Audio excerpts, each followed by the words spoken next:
Dios existe, porque podemos sentir en nuestro ser.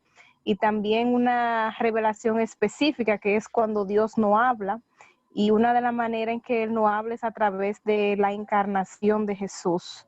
Es una forma viva de nosotros poder verlo a través de lo que hay escrito, de lo que es Jesús en nuestra vida.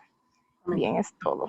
Bien, hablamos entonces, número 1, de la revelación general de Dios, ¿verdad? Donde Dios actúa, ¿verdad? Y hablamos de la revelación especial, ¿verdad? Y ya ustedes señalaron algunas de las maneras en las que Dios ha seguido hablando a la humanidad y cómo esa parte pues se centraliza y la mayor parte es a través de Jesucristo. Pusimos también una tarea la semana pasada, si se recuerda, ¿verdad? Acerca de los atributos de Dios. ¿Cuáles son los atributos de Dios? Brevemente, que alguien pueda mencionarme algunos atributos de Dios de los que pudieron hallar. No lo voy a ver la mano levantada, así que Gregorio Polanco. Amén. Mi esposa. Yo soy Zelande. Amén. Podemos ver los atributos de Dios, que Dios es amor, Dios es misericordioso, Dios es bondadoso, es perfecto, perdonador, Él es omnisciente y pues presente y es todopoderoso. Amén. Amén. ¿Alguien más? Hay 2 personas que levantaron la mano. Amén. ¿Quién más? Yo, pastor. Amén. En los atributos de Dios, según la Biblia, yo tengo 2 diferentes. O sea, diferentes en el sentido porque tengo varios según la Biblia y tengo en lo que hace referencia en la teología cristiana. Según la Biblia tengo amor, belleza, la bienaventuranza, la bondad, los celos, el conocimiento, la gloria, la espiritualidad, la misericordia, la justicia, la sabiduría, la voluntad. Todos estos están acompañados de versículos bíblicos. Sí. Y según la teología cristiana, hace referencia a la omnipotencia, a la omnisciencia, a la omnipresencia, a la preexistencia, a la inmutable, a la santidad, entre otros. Amén. Amén. Así es. Hola. Amén. Hola. Pastor, yo puedo hablar, José Luis, de este lado. José Luis. En cuanto a los atributos de Dios, podemos mencionar algunos de ellos. Por ejemplo, omnipotencia, que todo lo puede. Omnipresencia, está en todas partes al mismo tiempo. Omnisciencia, todo lo sabe, todo lo conoce. Eterno, no tiene principio ni fin. Inmutable, nunca cambia. Santo, es absolutamente puro, 3 veces santo. Dios es amor y nos ama profundamente. Cada uno de ellos tiene su cita bíblica, pero por el tiempo no lo vamos a mencionar. Amén. Gracias. Hicieron su tarea. Eso es bueno, porque conocer a Dios nos va a permitir servirle. Cuando yo conozco a Dios, mientras mejor conozca a Dios, entonces mejor podré servirle. Imagínense cuando yo entienda que mi Dios es inmutable, que mi Dios no cambia, que mi Dios, si en un momento dijo una cosa, Él en otro momento no se va a arrepentir de lo que dijo. Él no va a negar lo que dijo.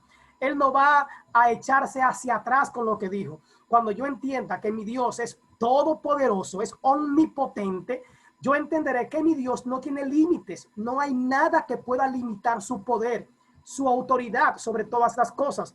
Cuando yo entienda que Dios es amor, no que Él tiene amor, sino que en sí mismo Él es el amor, entonces yo no estaré pensando ni asustado ni con miedo de un Dios que va a venir a castigarme por cualquier cosa, que me va a lanzar a un infierno por cualquier cosa que yo haga. Entonces yo estaré mirando, yo estaré conociendo a Dios. Además, como decíamos, cuando yo sepa que Dios es omnipresente, yo no solamente me voy a cuidar de los seres humanos, yo no solamente voy a estar vigilando si alguien me está viendo, si alguien sabe dónde entré o dónde estoy o con quién ando, porque yo me puedo esconder delante de la gente, pero como dijo el salmista, ¿a dónde iré para esconderme de ti? No hay lugar, no hay espacio no hay ningún lugar porque Dios está en todas partes. Entonces, el conocer los atributos de Dios, el conocer que Dios es santo, santo, santo, me va a permitir a mí entender cuál es la calidad de santidad que yo debo tener, cuál es el estatus que yo debo tener, como dice la palabra, que yo debo buscar crecer hasta llegar a la estatura del varón perfecto que es Cristo Jesús. Entonces, es importante, hermanos, y también, sí, es aceptable, otros atributos que ustedes encontraron, ¿verdad? Son aceptables, aunque yo buscaba esos últimos, pero gracias a Dios que hicieron la tarea. Hablábamos también la semana pasada y otros dieron referencia del Dios trascendente y también pues hablamos del Dios inmanente. ¿Se acuerdan? Hablamos de eso, conversamos sobre esa parte. Hablamos de la inmanencia de Dios y pues tratamos esa parte ya dentro de lo que cabe, ¿verdad? Vamos a hablar de esa parte de los atributos de Dios y seguir más adelante. Dios es preexistente. Uno de los atributos de Dios es que Dios es preexistente, o sea, que Dios existe antes que todo, antes que todo. Dios existe antes que todo lo que había existido. Dice la Biblia en Génesis 1:1, en el principio el Espíritu de Dios se movía sobre la faz de las aguas. Y entonces la pregunta que hace mucha gente, ¿y quién hizo a Dios? A ustedes le han hecho esa pregunta. ¿Y quién hizo a Dios? ¿Y por qué la Biblia no habla acerca de quién hizo a Dios, de dónde vino Dios? Lo primero es que nadie pudo haber hecho a Dios, porque si alguien hubiese hecho a Dios, entonces ya no fuera Dios, sino que Dios fuera el que lo creó. Entonces a Dios nadie lo hizo. Dios es el creador. Dios existe antes que todas las cosas y eso es lo que le permite a él, ¿verdad? Eso es lo que hace que nosotros entendamos que él trasciende todas las cosas. Entonces, la Biblia no está escrita, no está hecha para darnos a entender la existencia de Dios. El mensaje completo de la Biblia, el mensaje completo de las Escrituras, desde el Génesis hasta el Apocalipsis, es sobre la salvación de los seres humanos. No es para demostrar la existencia de Dios. Las Escrituras no están hechas para demostrar la existencia de Dios. Yo creo en Dios en fe y por fe. Punto. No hay forma de que nadie pueda demostrar la existencia de que Dios fue hecho, de cuándo fue hecho. No, eso no es necesario. Dios simplemente es preexistente. Ya hablaba ahorita José Luis y otros más de la omnisciencia. O sea que Dios todo lo sabe. No hay nada que se pueda escapar a la mente de Dios. No hay nada, hermano. También hablamos de la omnipotencia de Dios. O sea que Dios es todopoderoso, ya se habló. Hablamos también de la omnipresencia de Dios, que Él está en todas partes. Y hablamos también de la inmutabilidad de Dios. O sea, nuestro Dios no cambia. No cambia. No hay manera de que Dios cambie. Y él mismo dice que tú sí sea sí y tú no sea no. También ya hablaban otros sobre la santidad de Dios. Esa santidad es ontológica, puede ser ontológica, o sea, es el estudio del ser de Dios. Dios no tiene santidad. Dios es santo. El ser de Dios es santo, ¿verdad? Y como decía ahorita José Luis, santo, santo, santo. En el Salmo 55, 8, Isaías 55, perdón, 8 y 9, Isaías dice, porque mis pensamientos, hablando de Dios, no son vuestros pensamientos, ni vuestros caminos mis caminos, dijo Jehová. Como son más altos los cielos de la tierra que la tierra, así son mis caminos más altos que vuestros caminos, y mis pensamientos más que vuestros pensamientos. O sea, Dios es más grande que todo. Y también la santidad de Dios tiene que ver con la ética, Como también decía el hermano la semana pasada, estos atributos que también tienen que ver con la moral, con lo que es moral en la parte de Dios. También algunos hablaron sobre el atributo de que Dios es amor. ¿Entiende eso? O sea, no es que Dios tiene amor por mí, es que Dios es el amor, Él en sí, su ser es amor. ¿Es amor cómo? Amor dando. San Juan 3:16. porque de tal manera amó Dios al mundo que ha dado a su Hijo unigénito, para que todo aquel que en él cree no se pierda, mas tenga vida eterna. Dios mostró su amor ¿cómo? Dando. Dios mostró su amor ¿cómo? Sirviendo a la humanidad. Dice en Marcos 10:45, porque el Hijo del Hombre no vino para ser servido, sino para servir y para dar su vida en rescate por muchos. Estamos hablando sobre Jesús, pero Jesús es Dios. El amor y la santidad de Dios deben ser considerados en un mismo saco, en conjunto. No hay un amor y no hay una santidad separada. El amor y la santidad son atributos que van juntos en el ser de Dios, en lo que Dios es. Amén. Dios el Padre. Vamos a hablar un poco sobre Dios el Padre. Denme un momento, que a mí se me olvidó que mi hermano Miguel me pidió que le mandara el link y a mí se me olvidó. Así que yo estoy raro que él no había entrado. Ya ustedes saben. Entonces, hablamos nosotros sobre... Ok, ya se lo envié. Hablamos nosotros... déjame decirle a él. José Miguel, ya te lo envié, discúlpame. Entonces, ya hablamos sobre los atributos de Dios. Eso pasa en vivo en una grabación. Hablamos sobre los atributos de Dios, ¿verdad? Y pues ese Dios también es Padre. No es un atributo, pero Él es nuestro Padre. Ahora, Dios como Padre tiene ciertas cualidades. Número uno, Dios se enoja. Sí, Él se enoja. Él siente ira por nuestro pecado. Él siente ira por nuestra maldad. Él siente ira por nuestra desobediencia. Desde el Génesis vemos eso. Cuando el primer hombre y la primera mujer pecan, cuando fallan, entonces Dios se enoja contra ellos y usted escucha la sentencia que Dios le da a cada uno. La sentencia que viene contra Adán como responsable, la sentencia que viene contra Eva por lo que hizo, la sentencia que viene sobre la serpiente por haber engañado a la mujer. Pero hay una sentencia también que es en contra de toda la tierra. Entonces hay 4 sentencias. Nosotros le llamamos a esto las 4 consecuencias de la caída. Las 4 consecuencias de la caída. Entonces estamos hablando de que Dios se enoja. Como Padre, Él se enoja. También Dios es vida. Y vemos desde el Génesis que Él, dice la Biblia, cuando hace al hombre, dice que le da aliento de vida, un soplo de vida. Dios es espíritu. Él es espíritu. Por lo tanto, no podemos decir que es ni hombre ni mujer. Dios es espíritu. Por eso, aunque lo llamamos Padre, ¿verdad? Como una figura paternal, tenemos que ver también que tiene mucho que ver con la cultura judía. Tiene mucho que ver con la manera en la que los judíos se culturalmente y socialmente se manejaban. Para ellos, el hombre, la imagen paternal era quien tenía la autoridad. Y de ahí viene entonces, Dios se presenta como Dios el Padre. Pero tenemos que entender que no hay un Dios madre. No hay un Dios madre como mucha gente están presentando, están pintando, están dando a entender que hay un Dios madre. Dios es espíritu.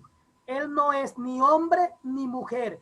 Él es espíritu. Por eso la Biblia dice, Dios es espíritu y los que le adoran tienen que adorarle en espíritu y en verdad. Así es que no podemos decir que Dios es un hombre ni que Dios es una mujer. Una parte también de lo que es Dios es que Dios es una persona.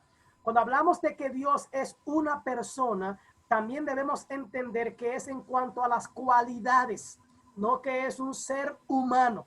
Cuando hablamos que es una persona, no estamos diciendo que es un ser humano, porque regularmente a veces hacemos la misma comparación en cuanto a lo que es Dios. ¿Qué es una persona? Eso mismo, se enoja, Dios también puede ver, Dios puede oír, Dios puede hablar, Dios se entristece. Todo eso es parte de la manera, ¿verdad?, en la que podemos ver a Dios. ¿Alguien quiere comentar algo? ¿Quiere hablar algo hasta este momento de lo que he dicho? Tienen la oportunidad.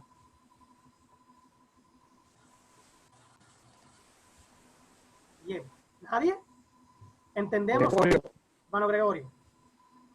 Sí, buenas noches, Dios le bendiga. Amén.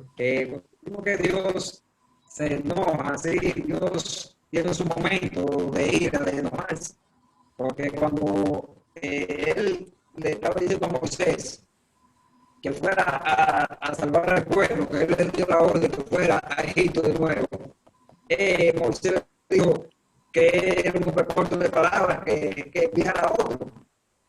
Eso está en el capítulo 3 de Éxodo. Y él le dijo, y dice la palabra que Jehová se enojó y le dijo que quién había hecho el mudo, quién hizo el sordo, que él tiene el poder. En ese momento Dios se enojó un poco con Moisés y en varias ocasiones. Así que todos tenemos que tener en cuenta que a Dios todas las cosas nos gustan, que aunque a Dios es amor, Él también tiene su momento de enojarse y la ira de Dios son grandes y peligrosas. Dios le bendiga. Amén. Sin olvidar que la misericordia de Dios es más grande que su ira. Amén. Y eso nos da esperanza, de verdad que sí, hermano. Amén. Amén. Gracias, hermano Gregorio. ¿Alguien más? Una pregunta, pastor.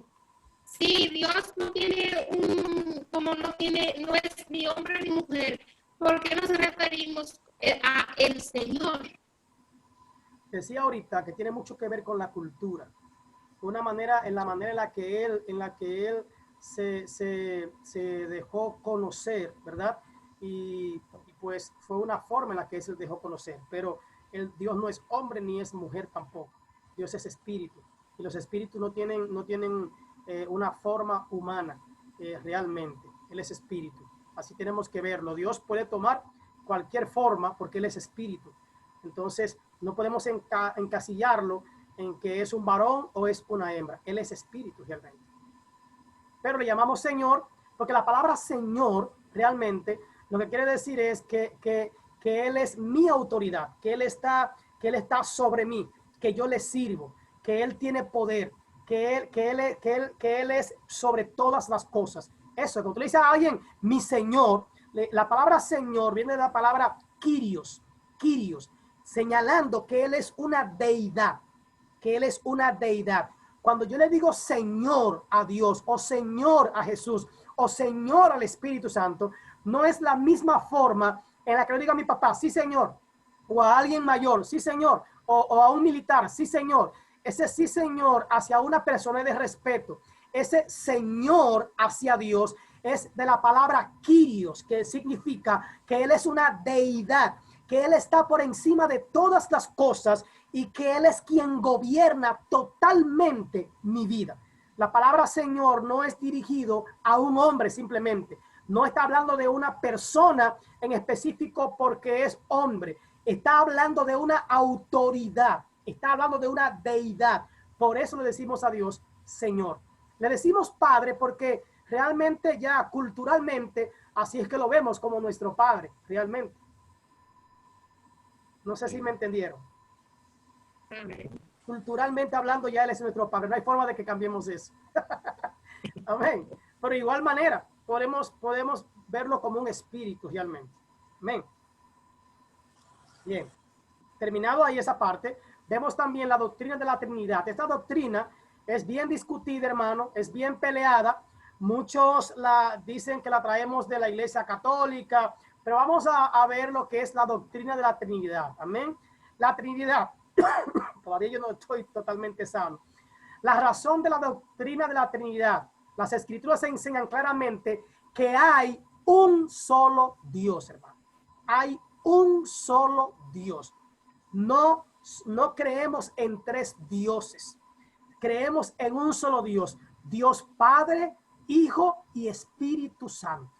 Creemos en un solo Dios, que es, la palabra Trinidad es Trinidad unida, ¿verdad? Trinidad unida o Trinidad.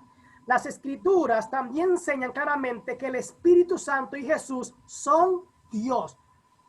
Aclaro eso, ¿eh? No es que son un Dios. No es que cada uno es un Dios. La Escritura lo que enseñan es que el Espíritu Santo y Jesús son Dios. ¿Se acuerdan cuando Jesús en el capítulo 14 de San Juan, él dice, cuando le dijeron, enséñanos al Padre y nos basta? Enséñanos, muéstranos al Padre y con eso estamos tranquilos. Porque lo que toda la vida desde Moisés, lo que la gente ha querido es ver a Dios. Eso es verlo, literalmente verlo. Moisés quería verlo. Muéstrate, dijo Moisés. Desde la antigüedad la gente quería ver a Dios. Y entonces Jesús le dijo, tanto tiempo hace que estoy con vosotros y aún no me has conocido, Felipe. ¿Entienden esa parte? O sea, él dice, Felipe le dice, mira, enséñanos al Padre, muéstranos, preséntanos al Padre y con eso estaremos tranquilitos, con eso nos sentiremos bien. La respuesta que él esperaba era, helo aquí, o helo ahí, o déjame llamarlo para que lo conozcan. Mientras que la respuesta de Jesús fue muy diferente y fue un poco como controversial. Lo que él le responde es, de manera personal, le dice, tanto tiempo hace que estoy. ¿Quién está hablando ahí? Es el mismo Dios, es el mismo Padre quien está hablando ahí. Él dice, tanto tiempo hace que estoy con vosotros, que ando con ustedes, que estoy caminando con ustedes en la calle, que estoy haciendo milagros con ustedes y aún no me has conocido, Felipe. No me has, o sea, no, él no dice, no lo has, él dice, no me has conocido. O sea, y él dice, el que me ha visto a mí, ¿qué dijo él? Ha visto al Padre, porque yo soy en el Padre y el Padre es en mí. Las cosas que yo hago, no las hago por mi propia cuenta, sino que es el Padre el que obra en mí. ¡Wow! Entonces, Jesús está diciendo, el Padre y yo no somos dos, somos uno solo.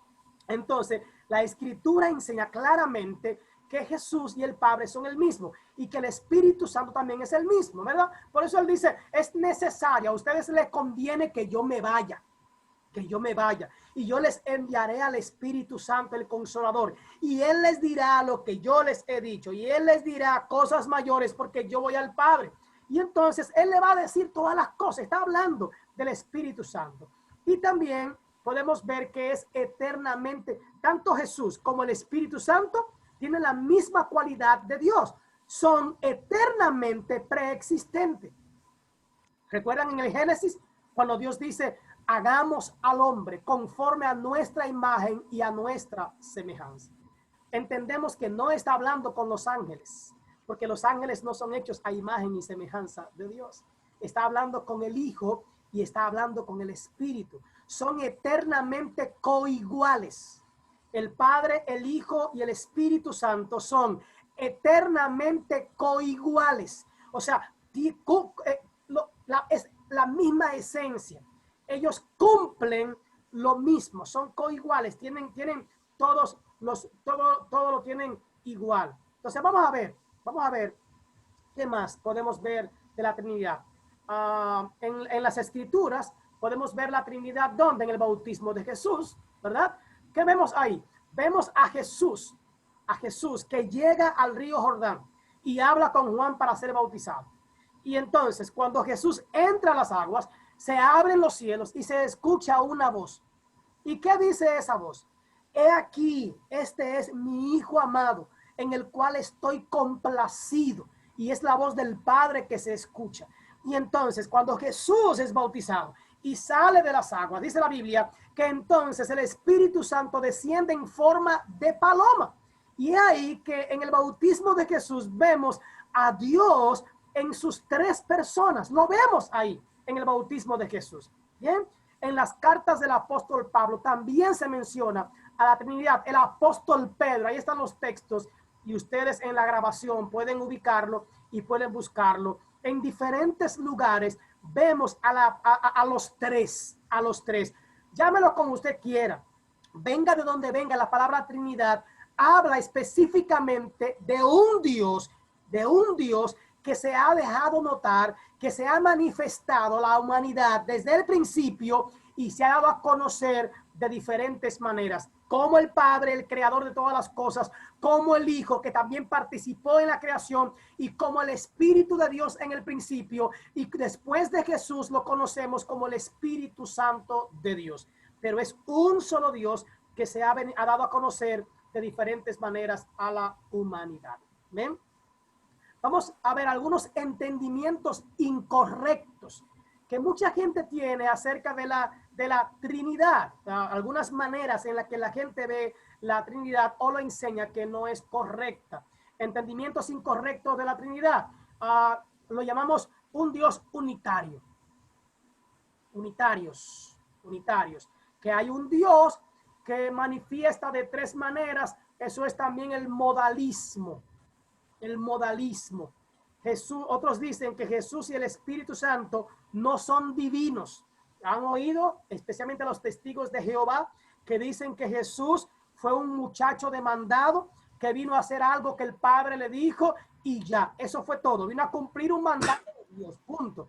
Y que el Espíritu Santo no es más que una fuerza activa. O sea, en otras palabras, ellos dicen, y otras religiones también, aparte de los testigos, dicen que Jesús no es Dios y que el Espíritu Santo tampoco es Dios, o sea que no son divinos, dicen ellos, ¿verdad?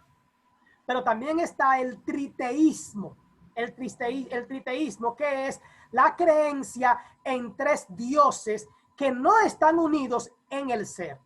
A veces nosotros somos triteístas sin darnos cuenta, ¿verdad? Vamos a Dios el Padre, Dios el Hijo y Dios el Espíritu Santo. No, es Dios Padre, Hijo y Espíritu Santo. Es un solo Dios, es uno solo, es un solo Dios. Es Dios Padre, Hijo y Espíritu Santo. Estamos hablando de un Dios, no somos triteístas, no creemos en tres dioses diferentes que están unidos que no están unidos en un solo ser. Creemos en un Dios, ¿verdad? En el Padre, Hijo y Espíritu Santo que están unidos en un solo ser. Esta es una doctrina bien incómoda, hermanos, y que pues tenemos que conocerla y entenderla. Entender la Trinidad, entendiendo la Trinidad, la doctrina de la Trinidad, es difícil para nosotros, hermanos, y no solamente para ustedes. Todavía uno concebir eso en la cabeza, que es un solo Dios. Cuando, ok, para mí me hablan de Dios el Padre, me hablan del Padre, pero él habló, pastor, en el bautismo de Jesús, sí, pero el mismo Jesús, cuando iba a hacer cualquier milagro, él se dirigía al Padre, ¿verdad que sí, hermanos? Pero era una manera de enseñarnos, era una manera de que nosotros podamos entender, hermanos, la dependencia que tenemos de Dios, que nosotros no dependemos de nuestra propia fuerza, que no dependemos de nuestro propio poder, que no dependemos de nuestro propio conocimiento. Cada una de las cosas que Jesús hizo, lo hizo para educarnos y enseñarnos. Nótese que en sus oraciones Él le decía, yo no oro, Padre, simplemente yo oro por ellos, es por ellos, es para enseñarle a ellos. O sea, Jesús tenía el poder y la autoridad como Dios mismo para hacer todas las cosas. Pero Jesús quería enseñarnos la obediencia, quería enseñarnos a estar sumisos, quería enseñarnos la dependencia que tenemos de Dios. Nosotros dependemos, estamos por debajo de Dios. No podemos hacer las cosas por nuestra propia cuenta. Amén. Bien, todavía estoy enfermo, acuérdense de eso, así que me perdonan. Es difícil para nosotros comprender nada acerca de Dios sin el uso de la analogía o la metáfora. Entonces, para conocer esto de la Trinidad, tenemos que usar analogías y usar también metáfora. Ninguna analogía, claro está, ninguna manera en la que presentemos a Dios es perfecta, ninguna. Ya que nada se puede comparar a lo que es Dios. Algunas analogías utilizadas para ayudar en la comprensión de la Trinidad son las siguientes. Lo voy a hacer de esta manera. Algunas personas, para comparar la Trinidad, utilizan esta analogía de agua, hielo y vapor. Agua, hielo y vapor. Los que estudiaron, los que fueron a la escuela y le dieron química y esos asuntos, saben muy bien que le pusieron esta tarea, ¿verdad que sí? El agua en sus tres estados. Agua, ¿cuánta agua? Una sola agua. El agua que podemos verla en tres estados, pero en cada uno de sus estados no deja de ser ¿qué? Agua. No importa si es en el estado gaseoso, sigue siendo agua. Si es en estado sólido, sigue siendo agua. Y si es en estado líquido, sigue siendo agua. De cualquier manera que nosotros la mencionemos, sigue siendo agua. A Dios, si lo mencionamos en la persona del Hijo, sigue siendo Dios. Si lo mencionamos en la persona del Espíritu Santo, obrando en el ser humano, sigue siendo Dios. Y si lo mencionamos como el Padre, sigue siendo el mismo Dios, porque es la esencia lo que realmente lo hace esa persona. ¿Entendemos, hermano, lo que estoy hablando? ¿Estamos entendiendo? Otros utilizan la analogía de un huevo. De un huevo. Nótese de que tanto el agua tiene tres estados, pero el huevo está compuesto ¿por qué? Está compuesto por el cascarón, está compuesto por a lo que llamamos la yema y está compuesto por la clara, ¿verdad? Cascarón por fuera, la yema, la clara está cubriendo lo que es la yema que está ya al final o muy adentro. Entonces, usted rompe un huevo, rompió el cascarón y ahí sale tanto la clara por un lado y la yema. José Miguel, que sabe, el hermano Miguel de los Santos, que sabe de preparar bizcocho, sabe de repostería, él sabe que se puede dividir. Se puede, un ejemplo, con el cascarón, usted puede hacer algunas cosas, ¿verdad? El cascarón es sodio, usted puede hacer algunas cosas para limpiar, que los dientes, que esto, que lo otro, puede hacer eso. Con la clara, yo no me acuerdo qué es lo que se hace, si es el suspiro, Miguel, el suspiro se hace con la clara. El suspiro. El suspiro. Y con la yema usted la puede sancochar o la puede freír. Hacer lo que sea. Así es que cada una tiene una utilidad diferente. Cada una se puede utilizar de manera diferente. Pero todas ellas, ¿qué es lo que forman? La clara, la yema y el huevo. ¿Qué forman? No, la yema, la clara y el cascarón. ¿Qué forman? El huevo. El huevo. O sea, la clara no puede decir que es el huevo completo, ¿verdad que no? La yema no puede decir, tú tienes una yema en la mano, yo tengo un huevo aquí. No tiene un huevo, tiene una parte del huevo. Y usted tampoco puede decir que el cascarón en sí, si no tiene dentro la clara y tiene la yema, no puede decir que tiene un huevo, tiene un cascarón solamente. Entonces, el huevo consta de tres partes, pero es un huevo. ¿Estamos claros, hermanos? Bien. Las funciones de un ser humano también. Pues una analogía presentando la manera en la que Dios es trino, pero es uno solo. Por ejemplo, un hombre, puede ser padre y puede ser hijo. ¿Sí? Puede ser las tres cosas, ¿verdad que sí? Puede ser hombre simplemente porque es un hombre. Puede ser padre porque pudo procrear un hijo. Y es hijo porque salió de un padre. Y no deja de ser hombre, no deja de ser padre y no deja de ser hijo. Un ser humano consta también de cuerpo, alma y espíritu. Consta de tres partes. Entonces, esas tres partes, ¿qué es lo que hace? Hace a un ser humano. Alma, cuerpo y espíritu. El hombre no es solo cuerpo. El hombre necesitó el espíritu, el soplo de vida. Y necesita un alma para poder sentir, para poder tener sentimientos. Amén. Entonces, son analogías que utilizamos para demostrar de que Dios es, ¿verdad? Está en el Padre, en el Hijo y en el Espíritu Santo, pero son uno solo. No son tres. No son cascarón, huevo y yema. Son huevo. Solo un huevo. Y estas tres partes es lo que hacen el huevo. Estas tres partes son la misma agua donde quiera que estén. Amén. Y también hay lo que se llaman los nudos célticos, ¿verdad? Los nudos célticos, que son un grupo de nudos, cada uno son diferentes, pero todos dependen de uno mismo. Y también tenemos el escudo de la Trinidad, que es este. Déjame ver cómo yo lo amplío, porque yo lo tenía en otro sitio y tuve que... Ok. Ok. Decimos por aquí, eso está en inglés, pero yo lo voy a traducir en español. Decimos por aquí, aquí tenemos a el Padre, ¿verdad? El Padre, bien, tenemos el Padre.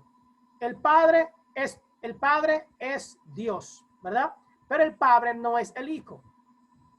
El Hijo es Dios, ¿verdad? El Espíritu Santo es Dios. Entonces, cada uno, el Padre es Dios, el Hijo es Dios y el Espíritu Santo es Dios. Nótese, no es un Dios. El Hijo no es un Dios. El Espíritu no es un Dios y el Padre no es un Dios. El Hijo es Dios. El Padre es Dios y el Espíritu Santo es Dios. Cada uno es el mismo Dios. Bien, ¿alguna pregunta? ¿Algo que quieran preguntar? ¿Algo que le quedara un poco fuera de entendimiento? Pueden preguntar ahora. O si alguien tiene otra analogía, puede usarla también. Si alguien conoce alguna otra analogía, alguna otra manera, alguna forma en la que ha oído de la Trinidad, puede... ¿Sí? ¿Qué dijo? ¿Alguien iba a decir algo? Bien. Ok.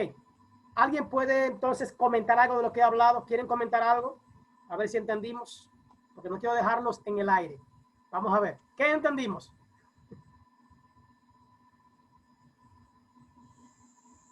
Yasmín. Buenas noches.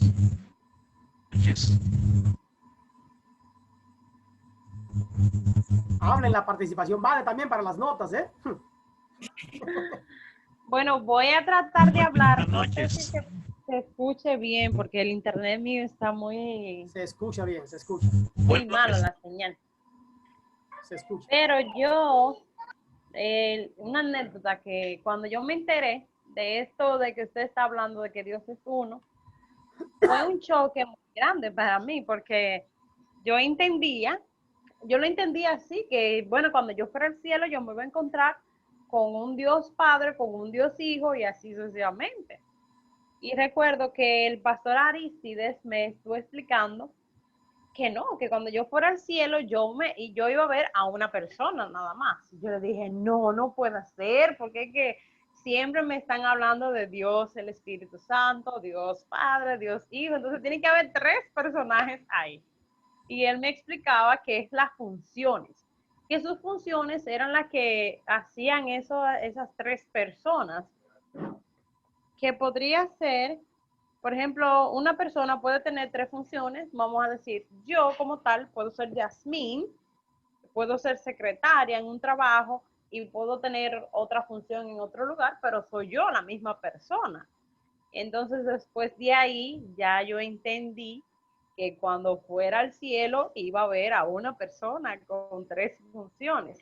Y lo que yo entiendo de esa parte, otra parte que entiendo es que cuando Dios habla de Dios Padre, Dios Hijo y Dios Espíritu Santo, es lo que cada uno hace. Por ejemplo, cuando yo creo en Jesús, cuando yo hablo de Jesús, estoy hablando del sacrificio que hizo Jesús de morir en la cruz por mis pecados, pero sé que es el mismo Dios, es el mismo Dios.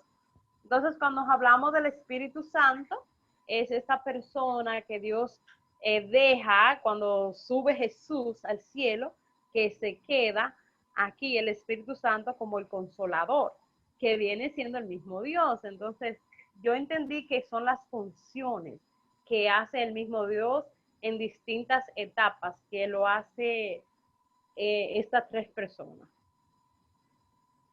Amén. A pesar, por eso digo que este tema es un poco capcioso, porque la Biblia dice que Juan, en el Apocalipsis, cuando él miró, dice que él vio al Hijo que estaba a la derecha del Padre. ¿Entienden? O sea, y la Biblia dice que Jesús está a la derecha del Padre intercediendo por nosotros. Entonces, les repito, este tema es capcioso por eso mismo, porque Juan está mirando dos personas. O bueno, el Padre no se ve, porque dice que solamente veía que salían relámpagos del cosa, pero no nos quita, hermano, no nos quita en nada, y no le quita a Dios tampoco en nada, porque recuerden que en el momento del bautismo de Jesús se perfilaron las tres personas juntas. O sea, nada quita, Yasmín, de que usted pueda ver a Jesús, no pierda la esperanza. Eso no se quita, no se quita. Yo no pierdo la esperanza. A mí hay que enseñarme al hijo allá arriba. Entonces, porque recuerden, hermanos, sí, estoy de acuerdo con Yasmín, es lo que hace. Es la esencia es lo que hace, ¿verdad? Yo pienso en un sanador y yo pienso en Jesús. Yo pienso en un consolador y pienso en el Espíritu Santo. Yo pienso en alguien que me va a escuchar y que va a atenderme y que va a suplirme. Yo pienso en el Padre, ¿verdad? Cada una de esas partes, como uno lo ve. Entonces, mire, yo les recomiendo, le voy a recomendar un libro. Es un poco, el libro es, o una película, puede ser la película también. Tienen que verla o tienen que leerlo con unos ojos espirituales, sin irse a la parte de lo que van a ver literalmente. Yo se lo voy a poner de tarea y después lo vamos a comentar en la próxima semana. Esa va a ser la tarea. El libro, bueno, vean la película, búsquenla en YouTube, se llama La Cabaña. La Cabaña. Yo la di aquí en la iglesia. Ustedes van a ver, y es maravillosa. La van a ver y vamos a hacer un comentario breve. Y ustedes van a ver eso.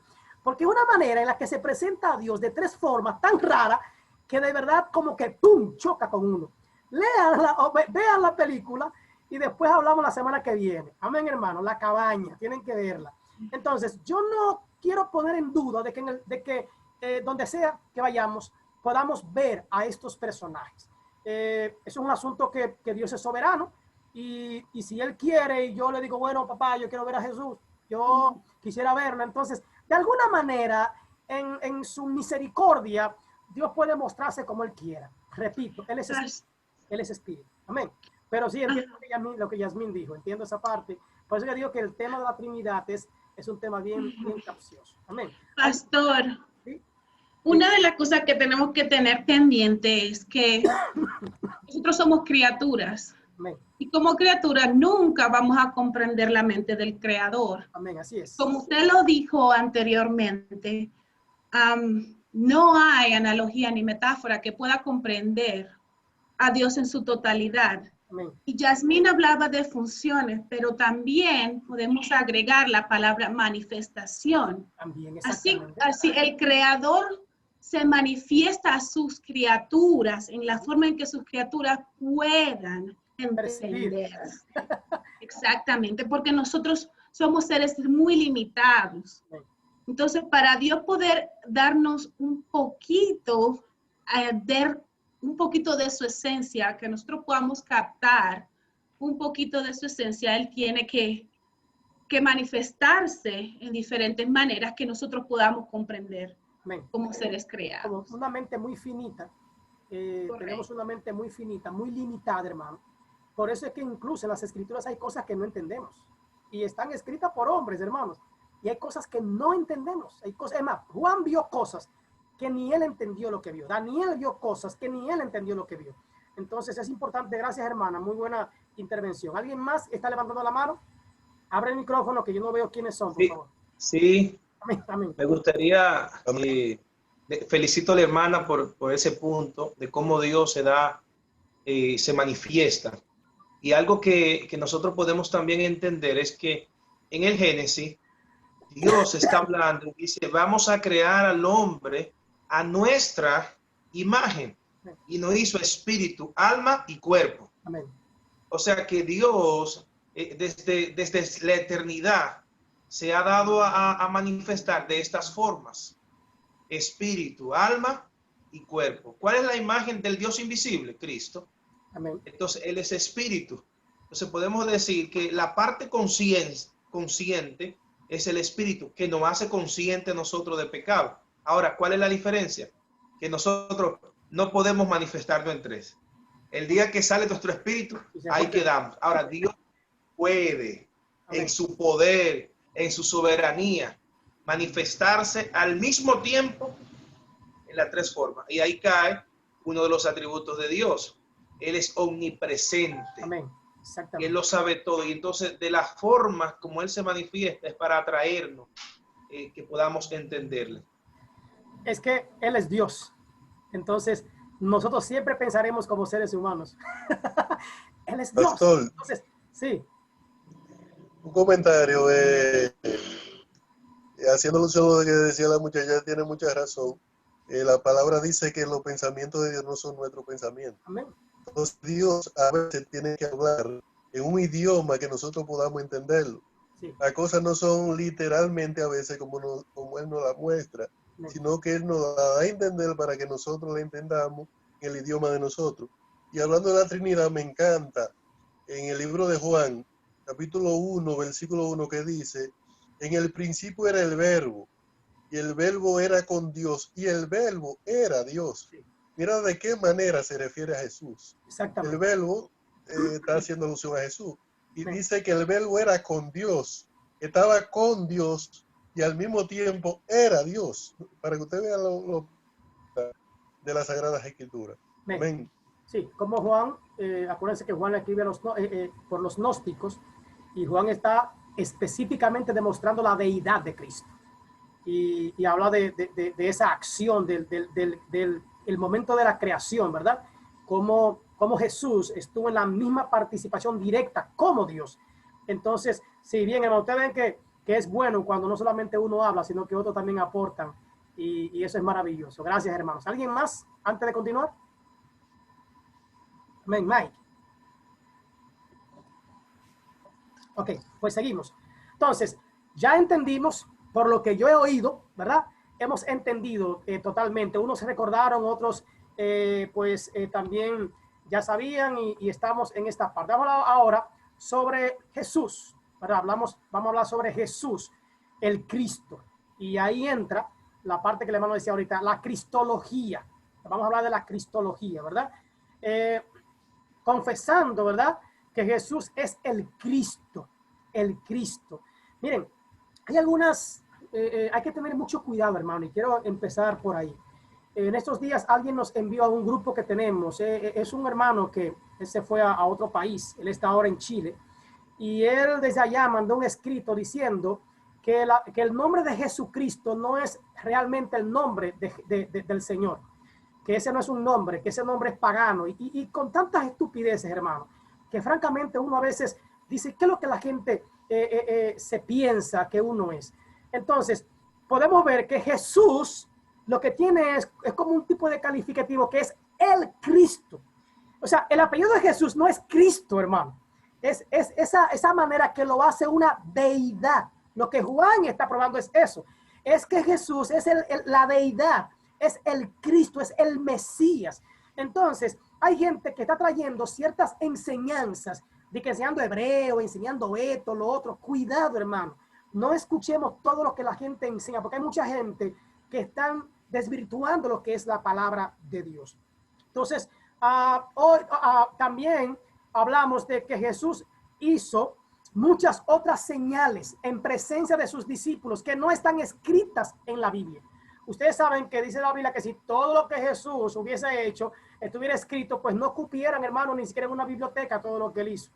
Estas, empero, son escritas, dice la palabra, para que creáis que Jesús es el Cristo. El Cristo. Nosotros le llamamos Jesucristo, pero realmente es Jesús el Cristo. O sea, este Jesús, porque había muchos Jesús, hermano. El nombre Jesús era un nombre común. Era común, era como Joshua. O sea, era un nombre común. La única diferencia de este y los demás Jesús es que este es el Cristo. ¿Entienden, hermano? Yo recuerdo una vez que, creo que fue Anacondia, si no me equivoco, que él hizo una anécdota de que él estaba reprendiendo a un demonio y él decía, te reprendo en el nombre de Jesús, te reprendo en el nombre de Jesús, te reprendo en el nombre de Jesús. Y el demonio lo que estaba era burlándose de él y se burlaba y se reía. Y este hombre no entendía por qué el demonio se burlaba. Y uno dijo, ¿cómo te llamas, demonio? Y el demonio dijo, Jesús.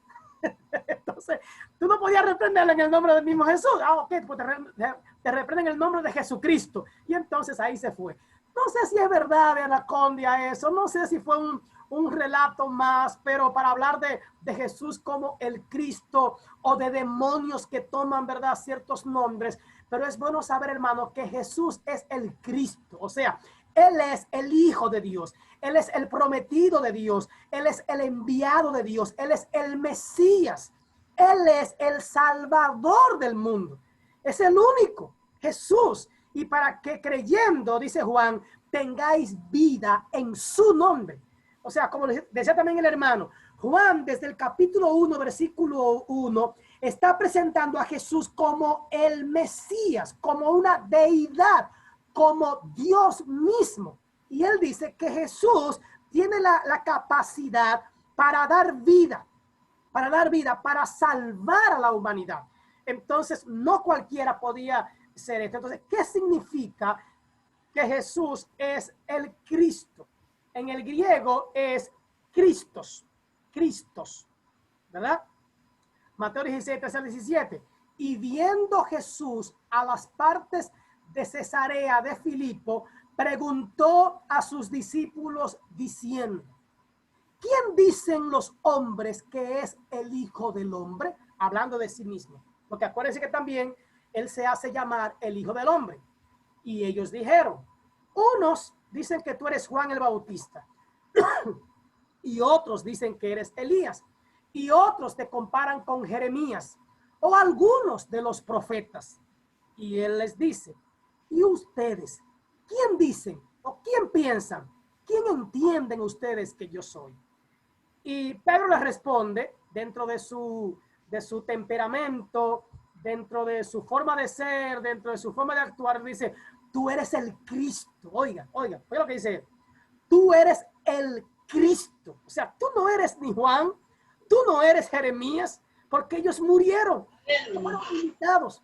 Ellos tuvieron una limitante. Ellos no son el Cristo. Tú no eras Elías. Y mire, que los nombres que aquí han mencionado son nombres respetados. Elías, Jeremías, otros profetas, Juan el Bautista.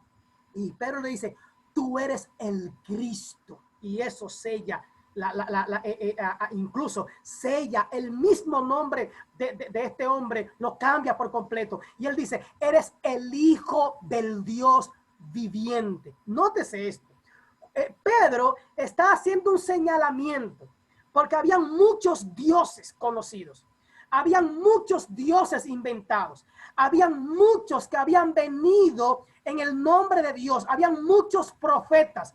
Habían muchos que habían hecho grandes proezas, que habían hecho muchas cosas grandes. Pero Pedro hace dos señalamientos. Número uno: tú eres el Cristo, el único. Tú eres el enviado. Tú eres el Salvador. Tú eres el ungido. Tú eres el prometido. Y él dice: tú eres el hijo no de cualquiera. Tú eres el hijo del Dios viviente. ¡Wow! Tú no eres el hijo de los dioses. Tú no eres el hijo de Zeus. Tú no eres el hijo de Poseidón. Tú no eres el hijo de Acera.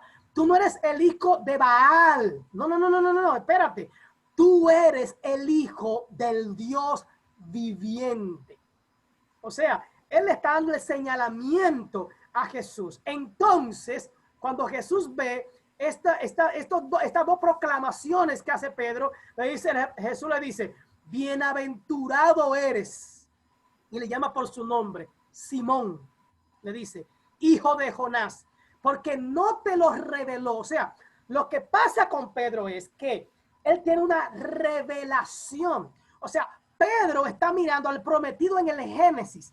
Pedro está mirando al enviado. Pedro está mirando al que Dios ha prometido. Dice: tú eres bienaventurado. Esto no fue algo que salió de ti. Es más, tú ni sabes lo que está diciendo, Pedro. Tú ni entiendes lo que tú estás diciendo.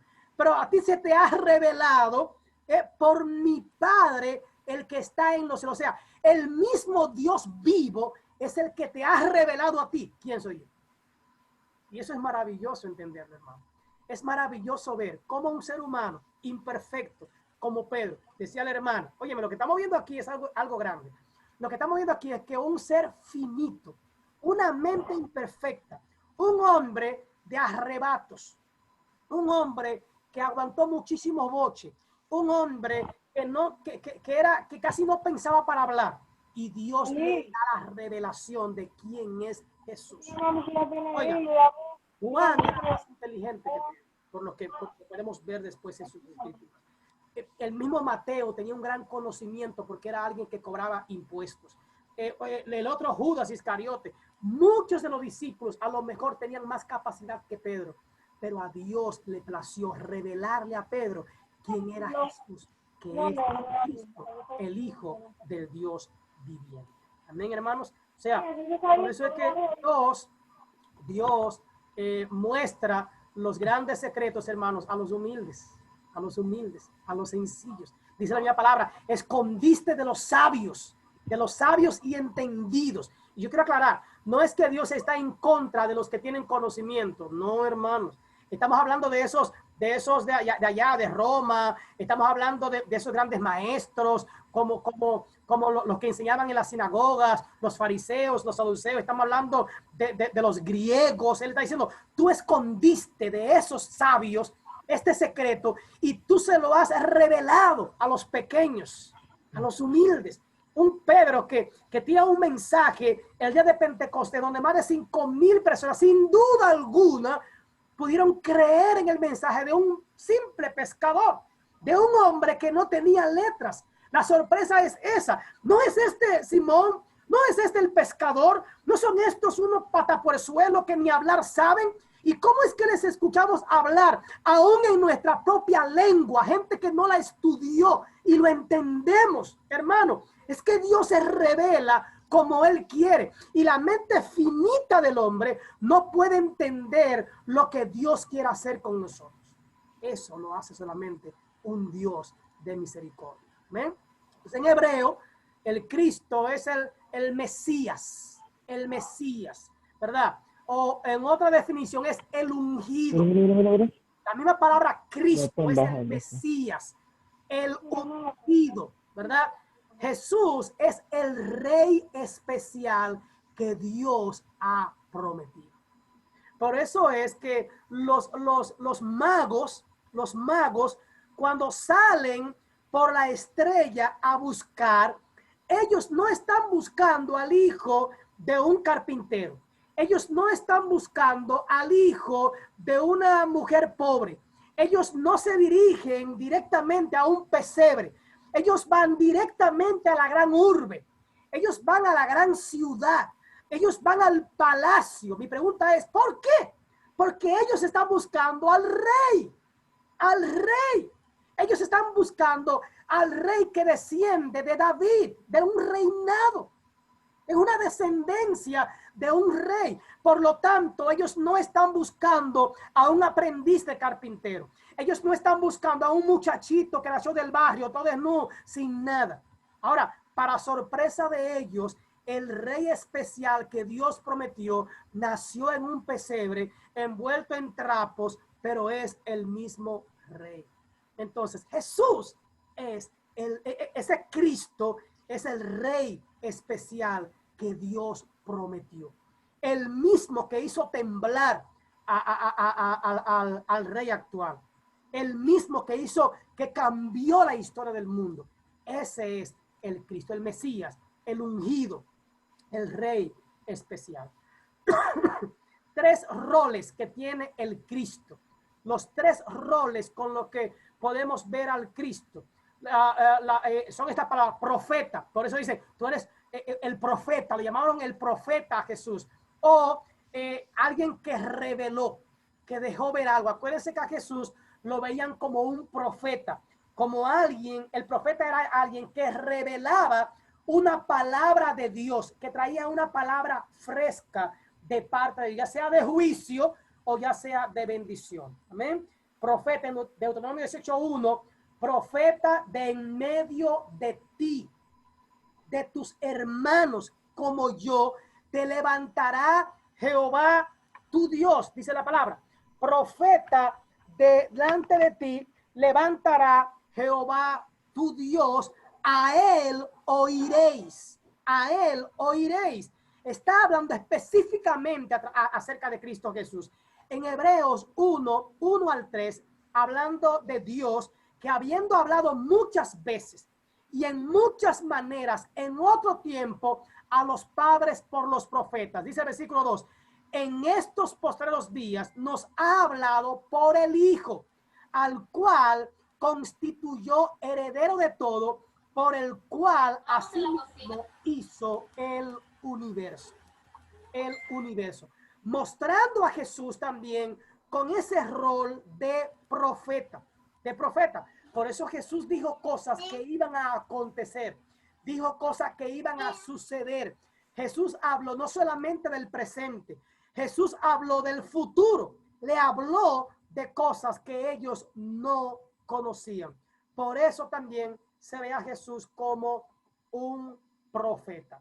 Y dice el versículo 3, el cual, siendo el resplandor de su gloria y la misma imagen de su sustancia, hablando de Jesús y hablando de Dios, dice, de su sustancia, y sustentando todas las cosas con la palabra de su potencia, habiendo hecho la purgación de nuestros pecados por sí mismo, se sentó a la diestra de la majestad en las alturas, hablando de Cristo.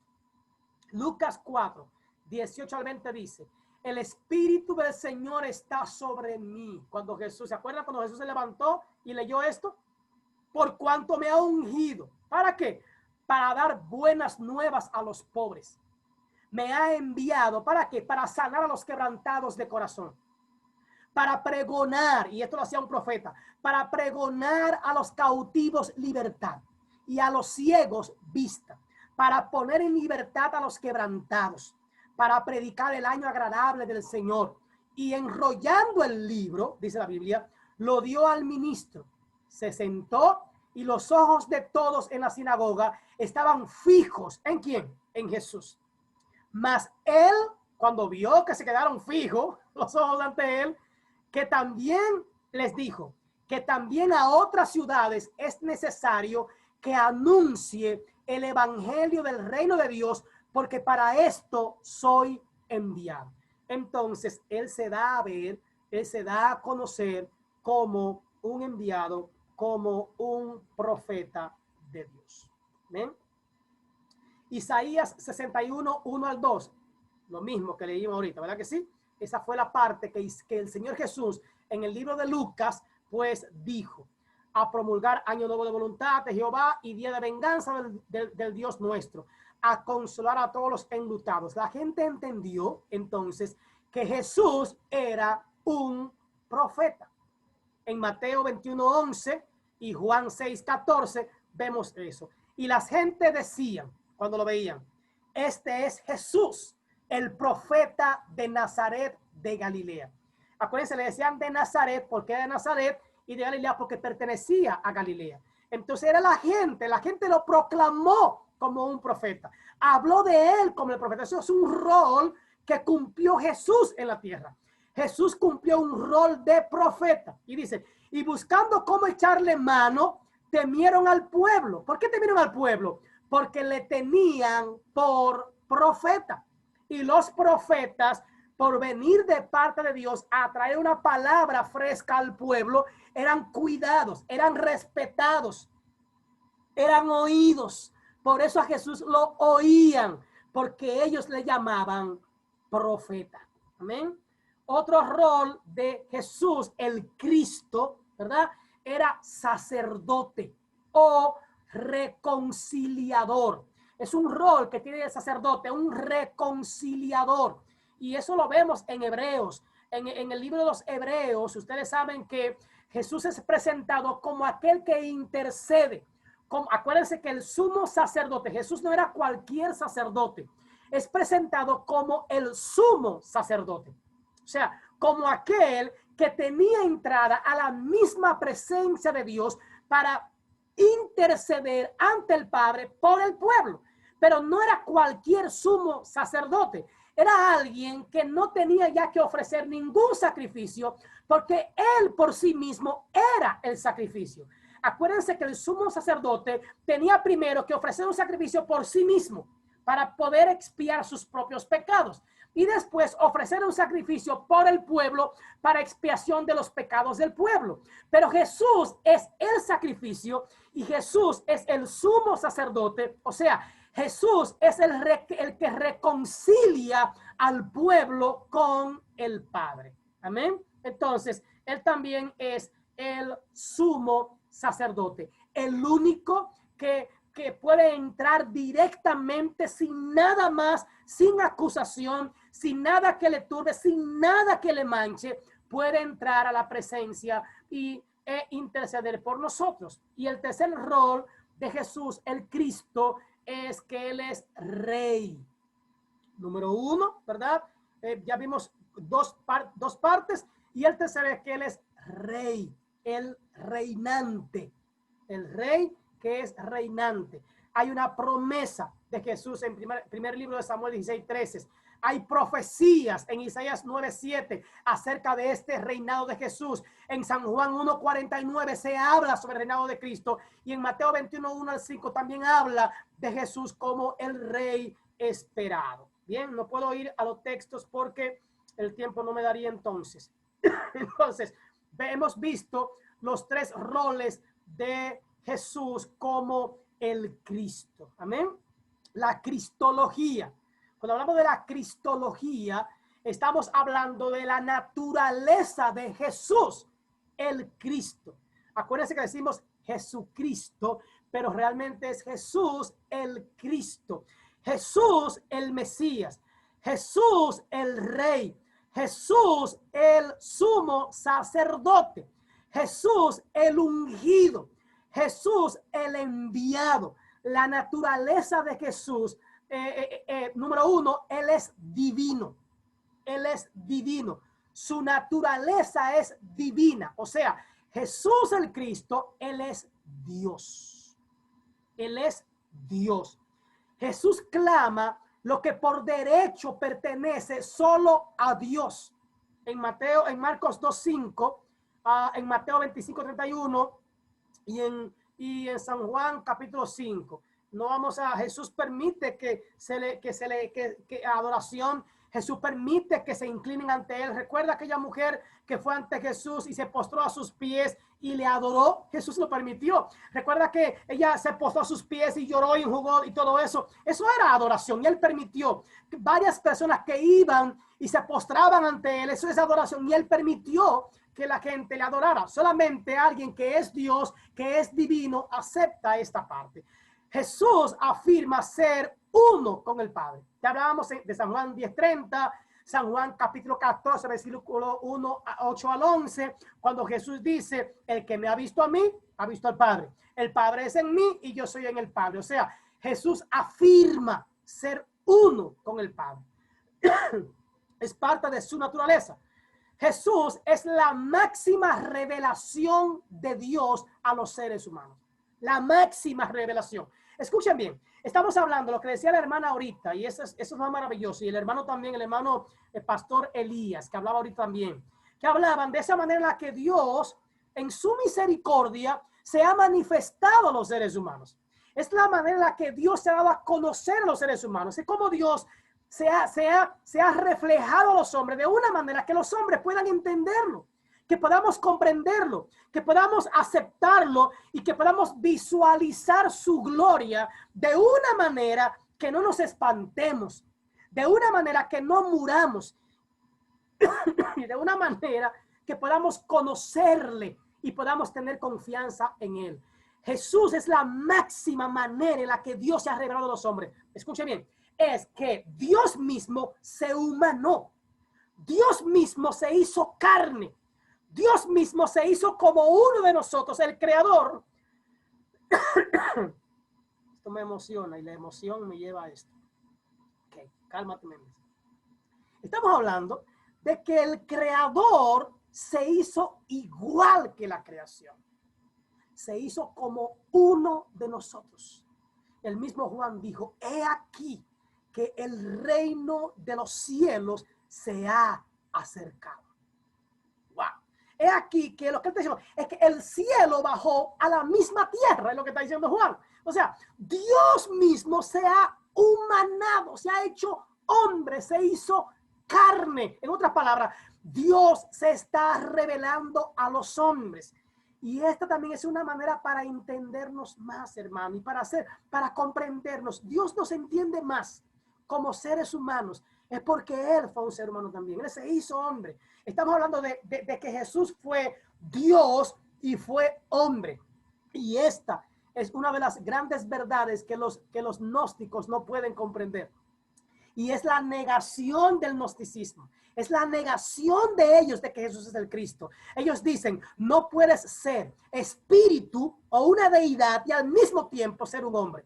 No puede. Claro, yo no puedo, tú no puedes, ellos no pueden, pero Dios es omnipotente. Él hace lo que Él quiera. Es más, Dios es soberano y Él hace lo que a Él le plazca, porque Él es Dios. Amén, hermanos. Entonces, ¿qué hizo Dios? Se hizo como uno de nosotros.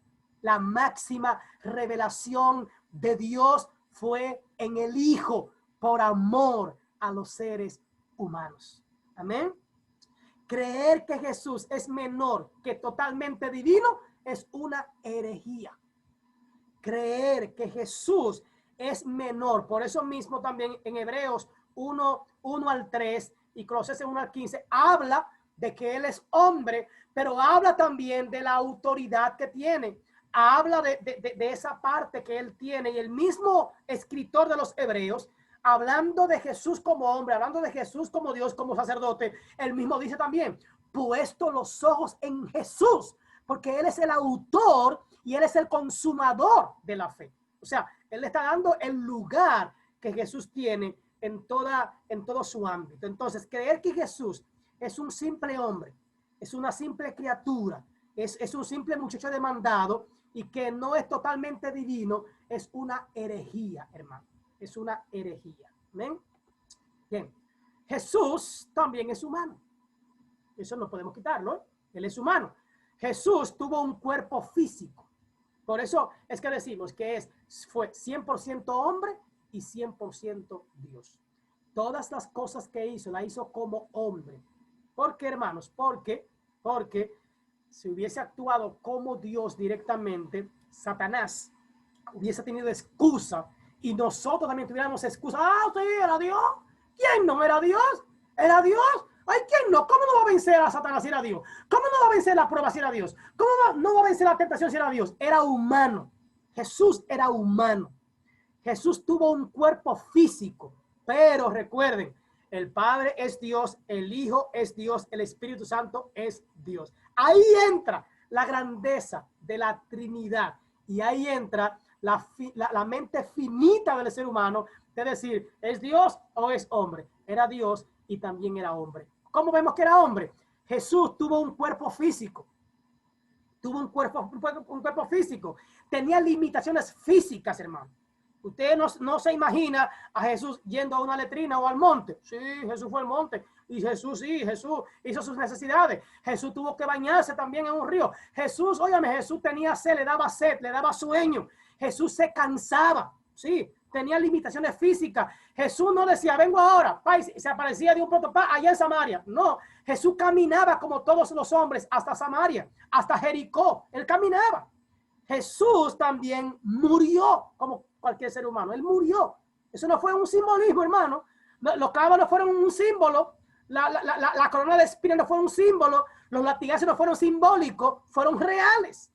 Y fue un cuerpo. Fueron reales. Realmente, Él fue un ser humano. La naturaleza, la importancia de la humanidad de Jesús. Jesús fue sin pecado. Él era humano verdadero, pero no hubo pecado en Él. Y eso nos dice que podemos dejar de pecar, que podemos vencer como humanos al pecado. Jesús, al ser humano, entiende nuestras dificultades y entiende nuestras debilidades. Él nos entiende. Por eso es que Él puede interceder ante Dios por nosotros. Si Jesús no fuera humano, su muerte no puede cubrir entonces nuestros pecados. Porque un Dios no muere. Solamente en la película, ¿verdad? de Thor es que los dioses mueren. Solamente en esa película los dioses mueren. Pero entonces como que me llama la atención qué tipo de dioses son estos que mueren. Entonces no, quien murió fue Jesús el hombre, quien murió para poder derramar sangre. Y esa sangre fue en propiciación por nuestros pecados. Sin muerte no hay remisión de pecado. Sin derramamiento de sangre no hay remisión de pecado. Para poder ser redimido, para poder ser comprado, Jesús tenía que morir. Jesús tenía que derramar su sangre por nosotros en la cruz del Calvario. Esta clase, esto es maravilloso, hermano. De verdad que sí, esto es maravilloso. Quisiéramos hacer 3 enramadas, pero ya no podemos. Ya voy a terminar, no se preocupen. Y quiero terminar con esta clase. Creer que Jesús es menor que totalmente humano es una herejía, decíamos ahorita, ¿verdad? O sea, es un docetismo o un apolinarius. O sea, es una herejía. La naturaleza de Jesús era unidad, era una unidad. Hay malentendido de esta unidad. El adopcionismo y el kenoticismo, ¿verdad? Dan una mala imagen de esto. Pueden buscar esos términos. Kenoticismo, lo van a tener ahí, lo pueden buscar, y el adopcionismo. Y la importancia de esta unidad. La importancia de Jesús siendo también el mismo Dios. Y termino ya esta parte con esto. El trabajo de Jesús. El trabajo de Jesús. ¿A qué vino? ¿A qué vino? ¿Se acuerdan? Oí una voz del cielo que dijo, ¿a quién enviaré y quién irá? ¿Quién tomará el lugar? Heme aquí, envíame a mí. Él no vino a un mandado, pero él vino a hacer algo. Por eso dice la Biblia, a lo suyo vino. O sea, Jesús vino a algo. Ese texto dice que Jesús no vino por casualidad, a lo suyo vino.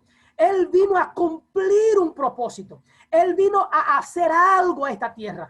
Él vino a salvar a la humanidad.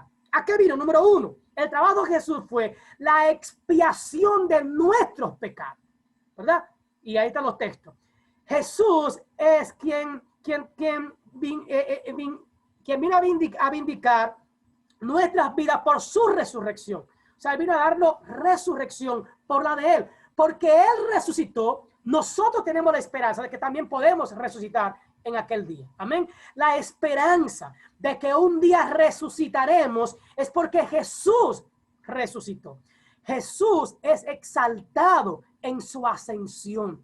Y el propósito de su ascensión, de ser exaltado, es que nos da esperanza a nosotros de que Él tiene un nombre que es sobre todo nombre y que Él puede y tiene la autoridad para interceder por nosotros y salvarnos. Y por último, Jesús es esperado. Es para que esperemos su segunda venida. ¿Recuerdan? Ese mismo Jesús, como lo vieron irse, así mismo volverá. Y en Apocalipsis habla de ese regreso triunfante de Jesús ya a buscar a todo su pueblo y a reinar juntamente con él en la eternidad. Amén. Terminamos. ¿Alguna pregunta? ¿Algún comentario? Si fui muy rápido, vuelva a ver el video para que pueda rumiarlo otra vez. Pero yo me emociono y se me olvida mi enfermedad. Gracias a los que han estado orando por mí y por mi esposa. Gracias de verdad por sus oraciones, por sus preguntas. Gracias por estar atento a nuestra salud y Dios está haciendo su obra. Amén. ¿Quién iba a hablar? Pastor, Ana, para ver si usted podía repetir lo de la tarea, por favor.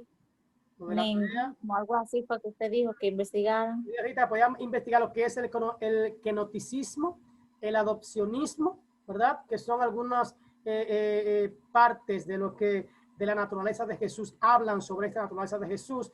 Y no se preocupen que en el grupo. ¿Al paso, pastor? No, yo la pongo en el grupo, no te preocupes. En el grupo. Ah, ok, perfecto, porque me interesa saber, quería. Y yo la pongo en el grupo, no se preocupen. Bien. Okay. Gracias por su tiempo, ya me pasé un poco del tiempo. Gracias por este tiempo que me dan. Gracias por estar ahí, gracias por sus oraciones y por estar siempre pendientes. Así es que vuelvan a algunos que no entraron, ellos tienen la tarea, no es para ustedes. Yo voy a decirlo esto en el grupo después. Los que no pudieron entrar, algunos me escribieron, ellos van a tener la tarea de hacer la retroalimentación en el mismo grupo. van a tener que retroalimentar en el mismo grupo parte de lo que yo dije aquí. Van a tener que anotar y hacer una retroalimentación durante la semana para que recordemos la clase. Amén. Así es que, mi hermano Pablo, despídenos en oración, por favor.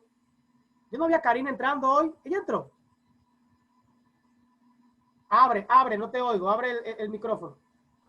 Ok, ¿me escucha ahora? Sí, ¿no vi a Karina entrando hoy? No, ella se excusó que está enferma, está con un dolor fuerte de cabeza. Pues a Karina es de la que le toca entonces retroalimentarnos, díselo. Amén. Sí, sí, yo le voy a...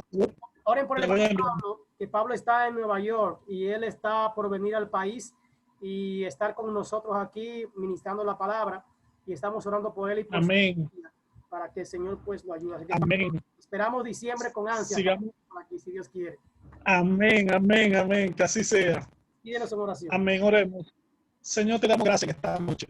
Gracias por tu palabra, gracias por el conocimiento, gracias por todo lo que hemos recibido, Señor, de ti en esta noche. Gracias por tu favor y por tu misericordia. Gracias, Señor, porque no te limita, Dios mío, a pesar de la condición de salud que tiene el pastor Élido, sino que, Señor, a través de su condición tú le usas para bendecir nuestras vidas. Gracias te damos, Señor, por él. Gracias te damos por su familia. Sigue tratando con ellos, sigue trabajando con su salud. Gracias por mostrar tu favor para con cada uno de ellos. Te bendecimos, Señor, en esta noche. Bendigo cada uno, Señor, de los miembros de esta clase.